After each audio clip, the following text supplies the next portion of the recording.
आज हम लोग डिस्कस करेंगे हाइपर बिलीरुबिनेमिया। तो इसमें हम लोग देखेंगे कि हाइपर बिलीरुबिनेमिया क्या होता है। इसको हम लोग जॉन्डिस के नाम से भी जानते हैं। हम लोग इसको अभी आगे डिटेल में इसकी स्टडी करेंगे कि इसको हम लोग किस किस नाम से जानते हैं। और हम लोग चाइल्ड हेल्थ नर्सिंग में पढ़ रहे हैं, तो हम लोग इसको न्यू बोर्न में देखेंगे कि हाइपर बिलीरुबिनेमिया जो है वो कैसे होता है और क्या क्या कंडीशन होती है। हम लोग ऑल ओवर इसमें डिस्कस करेंगे। तो सबसे पहले हम लोगों को पता होना चाहिए कि आखिर में बिलीरुबिन क्या होता है। तो हम लोग सबसे पहले इसमें देखेंगे कि बिलीरुबिन क्या होता है। हम लोग बस ऐसा ही समझते हैं कि इसमें बिलीरुबिन क्या होता है कि जो बिलीरुबिन है वो आरबीसी के डिस्ट्रक्शन से बनने वाला एंड प्रोडक्ट है। जब आरबीसी का डिस्ट्रक्शन होता है तो उसका एंड प्रोडक्ट जो है उसको हम लोग बिलीरुबिन बोलते हैं। बिलीरुबिन के बनने का जो तरीका होता है वो आरबीसी का टूटना होता है। आरबीसी के टूटने को हम लोग हीमोलाइसिस बोलते हैं। ऑलरेडी हम लोगों को पता है कि जब आरबीसी टूटता है तो हम लोग उसको हीमोलाइसिस कहते हैं। हीमोलाइसिस जो है आरबीसी का जब हीमोलाइसिस होता है वो स्प्लीन में होता है। ये कि जो आरबीसी का लाइफ स्पोन होता है वो एडल्ट में 120 डेज होता है और जो बेबी होता है न्यूबॉर्न उसमें 60 to 80 डेज होता है। जो क्या होता है कि जो बिलीरुबिन होता है उसमें आरबीसी ज़्यादा टूटेगी। आरबीसी अगर ज़्यादा टूटेगी तो जो हीमोलाइसिस होता है वो ज़्यादा होगा। अगर आरबीसी ज़्यादा टूटेगी तो हीमोलाइसिस भी ज़्यादा होगा। अगर हीमोलाइसिस ज़्यादा होगा तो जो बिलीरुबिन का जो लेवल होता है वो बढ़ जाएगा। तो इसको हम लोग हाइपर बिलीरुबिनिया कहते हैं। इसको हम लोग एक और नाम से भी जानते हैं। हीमोलाइसिस इसमें ज़्यादा होता है तो इसको हम लोग एक और नाम से भी जानते हैं, एचडीएन, हीमोलाइटिक डिजीज ऑफ न्यूबॉर्न। इसको हम लोग हीमोलाइटिक डिजीज ऑफ न्यूबॉर्न के नाम से भी जानते हैं। इसमें जो है कि हीमोलाइसिस ज़्यादा होने का जो कारण है वो आरबीसी का नंबर ज़्यादा होना और जो लाइफ स्पॉन है कम होना। इसमें क्या होता है कि जो लाइफ स्पॉन होता है बेबी में वो इसका जो इसमें क्या होता है कि नंबर जो आरबीसी का होता है 6 to 8 मिलियन होता है। इसमें जो बेबी है उसमें 6 to 8 मिलियन होता है नंबर। और जो इसका लाइफ स्पॉन होता है वो 60 to 80 डेज होता है। इसका नंबर है वो तो बहुत ज़्यादा है और जो उसका लाइफ स्पॉन है कम है, तो उसकी वजह से हमें देखने को। अब हम लोग इसमें आगे देखते हैं इसका डेफिनेशन क्या होता है। Hyperbilirubinemia commonly known as jaundice in newborn. Hyperbilirubinemia को हम लोग जॉन्डिस के नाम से भी जानते हैं इन न्यूबॉर्न में। It is defined as a increased bilirubin level about 5 mg/dl in newborn। इसमें क्या होता है कि जो बिलीरुबिन का लेवल होता है वो सीरम बिलीरुबिन का लेवल वो इंक्रीज हो जाता है लगभग 5 mg/dl इन न्यूबॉर्न में हो जाता है। उसकी वजह से हाइपर बिलीरुबिनिया देखने को मिलता है। Normal bilirubin level in 1.0 to 1.3 mg/dl in adult. ये एडल्ट का दिया है जो नॉर्मल बिलीरुबिन लेवल होता है, बट जो बेबी का होता है वो 0 पॉइंट यहाँ पे लिख देते हैं 0.3 to 1.0 mg/dl होता है, पर डीएल होता है। तो नेक्स्ट हम लोग अब इसके आगे देखते हैं। Jaundice is yellowish discoloration of the skin, sclera and mucous membrane due to a hyperbilirubinemia। इसमें क्या होता है कि जो जॉन्डिस है वो येलोइश डिस्कलरेशन होता है। इसमें स्किन और स्क्लेरा एंड म्यूकस मेम्ब्रेन का जो कलर है वो येलोइश देखने को मिलता है। क्या होता है कि अगर हम लोग जो बिलीरुबिन का लेवल है अगर इंक्रीज है तो उसको हम लोग जॉन्डिस नहीं बोलेंगे।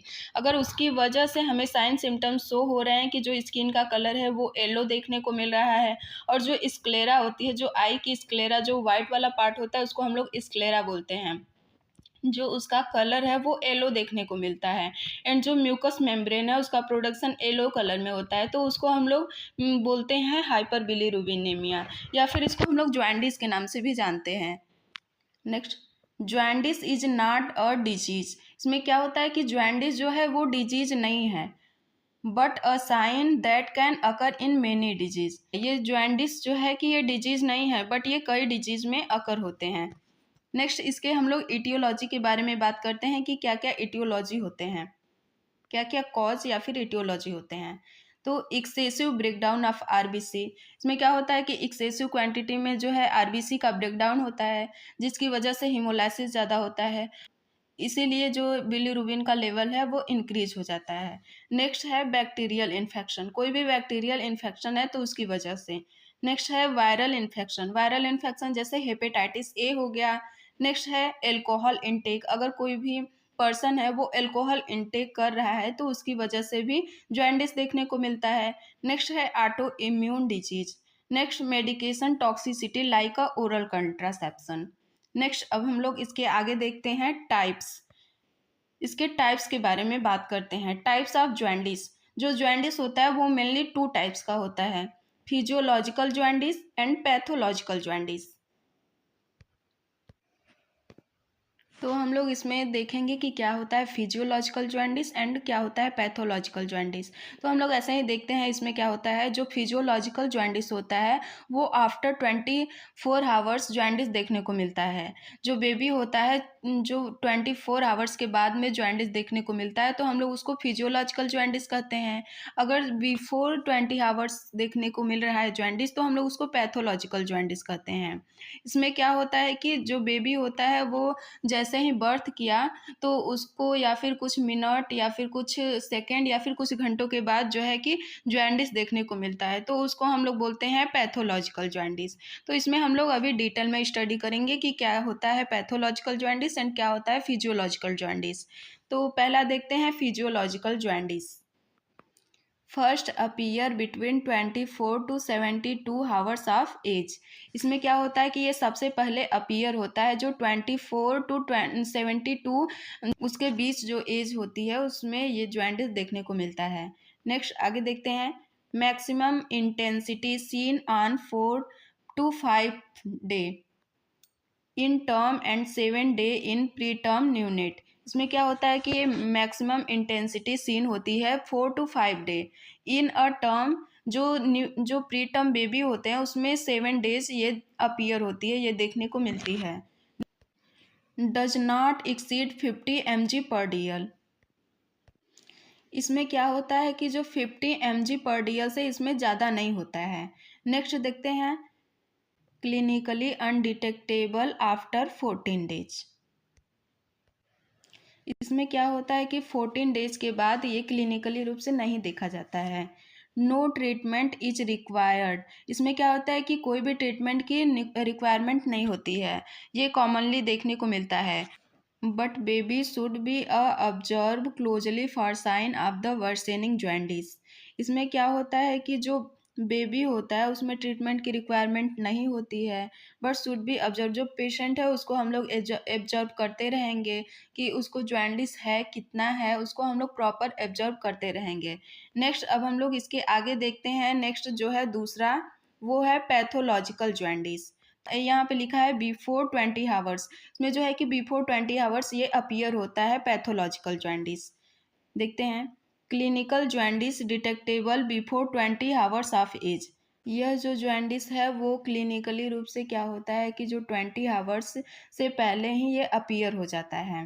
नेक्स्ट देखते हैं इसमें क्या होता है।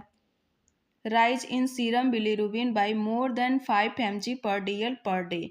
इसमें क्या होता है जो सीरम बिलीरुबिन होता है वो मोर देन 5 mg/dl/डे जो है वो इंक्रीज होता रहता है, इससे ज़्यादा मीन्स कि बढ़ता रहता है। नेक्स्ट देखते हैं total serum bilirubin more than 15 mg/dl। में क्या होता है जो टोटल सीरम बिलीरुबिन का जो लेवल है वो मोर देन 15 mg/dl होता है, मीन्स कि 15 mg/dl से भी ज़्यादा होता है। Direct bilirubin more than 2 mg/dl at any time. Clinically jaundice persisting beyond 14 days of life. Next देखते हैं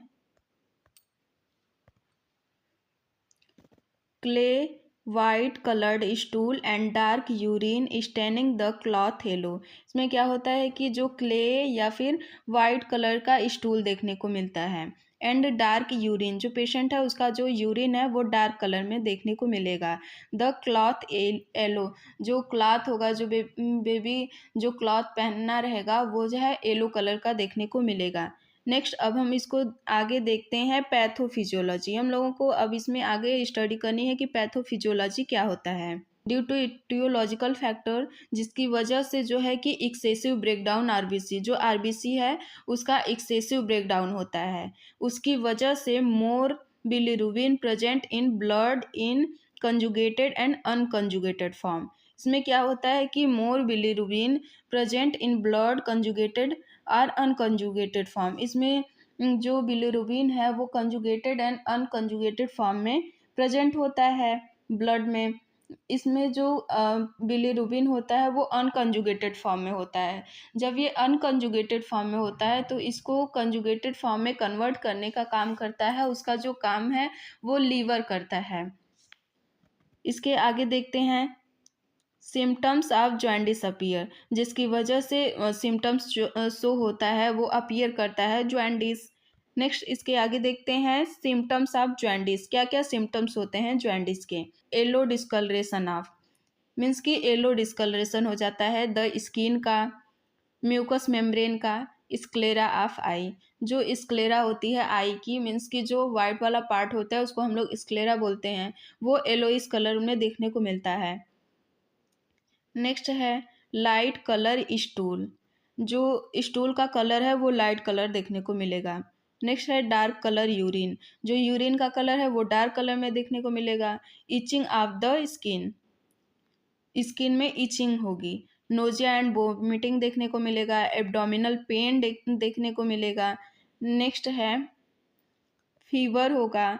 नेक्स्ट वीकनेस देखने को मिलेगा। नेक्स्ट लॉस ऑफ अपेटाइट्स, मीन्स कि जो पेशेंट है उसको भूख नहीं लगेगी। नेक्स्ट है हेडक देखने को मिलेगा। Next confusion. Next swelling of the leg and abdomen, means कि लेग एंड एब्डोमेन में स्वेलिंग देखने को मिलेगा। नेक्स्ट पुअर फीडिंग, जो बेबी है उसको जॉन्डिस रहेगा तो वो पुअर फीडिंग करेगा, मीन्स कि अच्छा फीडिंग नहीं कर पाएगा। नेक्स्ट इसका हम लोग देखते हैं डायग्नोस्टिक टेस्ट क्या क्या होता है। डायग्नोस्टिक टेस्ट, सबसे पहले जो पेशेंट है उसका हिस्ट्री कलेक्शन करेंगे, फिर उसके बाद जो है उसका फिजिकल एग्जामिनेशन करेंगे। नेक्स्ट है लेबोरेटरी टेस्ट करेंगे। लेबोरेटरी टेस्ट में जो है सीरम बिलीरुबिन लेवल टेस्ट करेंगे, जो सीरम बिलीरुबिन का लेवल है उसको हम लोग एब्जॉर्ब करेंगे। नेक्स्ट है HB लेवल टेस्ट, मीन्स कि जो हीमोग्लोबिन टेस्ट है उसका लेवल हम लोग टेस्ट करेंगे। नेक्स्ट है करामर इंडेक्स, इसमें क्या होता है कि assessment of neonatal jaundice, means कि जो जॉन्डिस होता है उसको हम लोग इसमें असेसमेंट करते हैं कि कितना पेशेंट को जॉन्डिस है। नेक्स्ट इसके आगे देखते हैं इसका मैनेजमेंट, क्या क्या मैनेजमेंट होता है। सबसे पहला है फोटोथेरेपी। अगर पेशेंट को जॉन्डिस है तो हम लोग उसको सबसे पहले प्रोवाइड करेंगे फोटोथेरेपी। नेक्स्ट है मेडिकल मैनेजमेंट, जो भी प्रिस्क्राइब किया हुआ मेडिसिन है पेशेंट को प्रोवाइड करेंगे। नेक्स्ट है ब्लड ट्रांसफ्यूजन। नेक्स्ट है फोटोथेरेपी। हम लोग इसमें देखते हैं कि फोटोथेरेपी क्या होता है। Phototherapy is a treatment for a jaundice in newborn that uses a special type of light to help the baby body get rid of the bilirubin. इसमें क्या होता है कि फोटोथेरेपी एक ऐसी ट्रीटमेंट है जो बेबी के बॉडी को बिलीरुबिन से छुटकारा पाने में हेल्प करने के लिए एक स्पेशल टाइप की लाइट प्रोवाइड करती है। नेक्स्ट अब हम इसके आगे देखते हैं इसका medical management. Drug of choice जो है इसका फेनोबार्बिटान, जो बेबी है उसको हम लोग फेनोबार्बिटान देंगे। नेक्स्ट है एंटीबायोटिक। एंटीबायोटिक में जो है सेप्टी एक्सोन देंगे पेशेंट को। इसमें एक और चीज़ हम लोग नॉलेज के लिए देखते हैं, कर्निक्ट्रस। कर्निक्ट्रस क्या होता है हम लोग इसमें जानते हैं। यह भी एक प्रकार का सीवियर जॉन्डिस होता है। वो क्या होता है कि बच्चे में ब्रेन के ब्लड ब्रेन बैरियर अच्छे से डेवलप नहीं हुआ होता है, जो बिलीरुबिन होता है ब्रेन को क्रॉस कर लेता है, तो उस कंडीशन को हम लोग ही कर्निक्ट्रस कहते हैं। हम लोगों को पता होना चाहिए कर्निक्ट्रस क्या होता है। ये सीवियर जॉन्डिस बोल सकते हैं। इसमें क्या होता है कि 20 mg/dl से ज़्यादा हो जाता है, जो बिलीरुबिन का लेवल है वो 20 mg/dl से ज़्यादा हो जाता है, तो उसको हम लोग बोलते हैं कर्निक्ट्रस। थैंक यू क्लास, अब मिलते हैं नेक्स्ट वीडियो में।